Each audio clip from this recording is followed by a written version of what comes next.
Well, creating the new student experience came out of our governance process. And Kurt Ewing and Christina Harden and Landon Shepard and a whole series of our peers worked for, gosh, almost 2 years working through that process. But as you know, this past year, also a 2 or 3 year process, we've redesigned our governance process. Mm-hmm. So you've actually unveiled a video for that already that hopefully people have taken a chance to watch. Mm-hmm. On the Faculty Association side, we're talking about like how we do staffing for that. I know Amy Bosley and Dr. Susan Ledlow are working on the new Learning Leadership Council.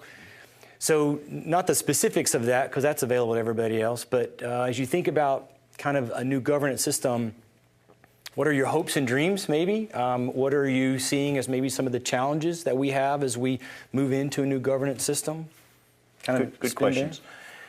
You know, when we invented the governance system we've used for the past 15 years almost, Valencia was about half the size it is now. Right, that's it had fewer campuses. We're about to add one more campus in Point Siena and probably one downtown. We already have property for one out west. So we're, before very long, going to have 9 or 10 campuses. And so the model that really was around 3 or 4 locations has gotten infinitely more complex. And you know, we're into a lot more work. So what I heard strongly from people as we evaluated the old governance system was, we liked it, but it's hard to feel connected to it. We want to be one Valencia, but we want to have campus flavors. That's a little bit nuanced.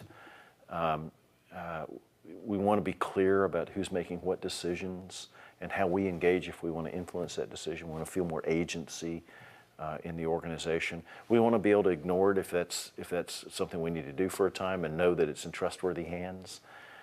We want to know that collaboration is still a core value here, but that decisions are being made in a timely way and in a transparent way.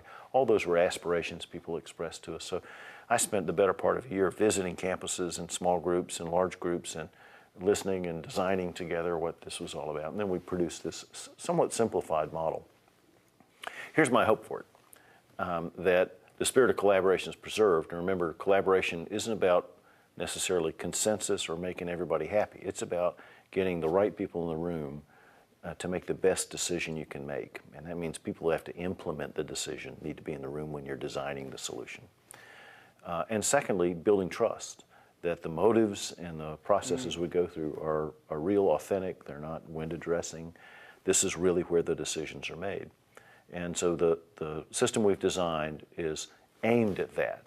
And you asked what my hopes were. My hope is that we'll be able to both raise the engagement of people in the big decisions in the college, and at the same time gain speed, because the world's moving faster and it's hard for us to keep up if we don't find better ways to make decisions where people feel connected and engaged and got heard and had their input, but it didn't take 2 years to make a decision that we needed to make in 6 months. Right. When you say, and what was the phrase you used, raise the engagement? Yes. Flesh that out a little bit more. What does that actually mean in your mind? Well, we have a lot of people working here. We do. And that means we have a lot of stakeholders and a lot of sources of intelligence. Yes. And we need them to be engaged in the decision-making process. And, you know, it's okay for a season for say, a tenured faculty member to say, I'm really busy right now, I've got a book pending, and I'm rewriting all my courses, so just leave me alone. It's okay to do that for a season. But one of the reasons we have tenured faculty is because we need their voice at the table for designing the future of the college. It's curriculum, it's learning experiences, it's assessment protocols, but even things that seem far away from the faculty's day-to-day interests, like how we interact with the community, what our legislative program is, those kinds of things. So I would dearly love to see faculty feel a deep sense of agency, that my voice can be heard. I can be heard by my dean and in my department. I can be heard at my Senate and know that they're going to do something productive with it. I can be heard at the faculty council and the faculty association level. But most importantly, the real work of the college, which is done by collaborative work teams across those roles, faculty, administrators, staff, and so on, has a high level of engagement and participation among faculty and staff.